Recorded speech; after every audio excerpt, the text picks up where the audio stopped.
اکرم صلی الله علیه و سلم از جهاد برگشتند، با غنیمت بسیار و با غلبه برگشتند. و ناگاه میگوید یک زن سیاه‌پوسته در دستش یک دایره داشت، آمد پیش پیغمبر خدا را گرفت و گفت حبیب خدا، پیش از آن که تو جهاد رفتی من نظر کردم که رسول اکرم اگر صحت و سلامت برگردد، با غلبه برگردد، من در پیش او دست میزنم، دایره میزنم. حبیب خدا اینه من نظر کردم.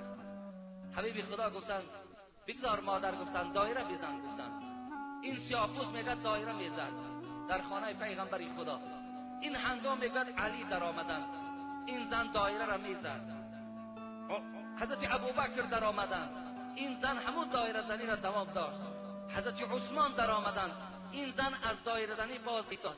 و وقتی عمر در آمد، این زن درها دفش را جمع کرد و در یک پیش خانه نشست. از عمر ترسید.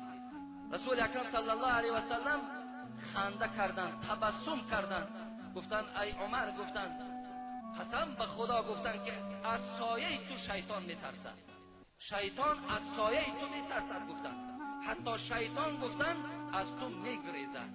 ببین شیطان از عمر میگریخت.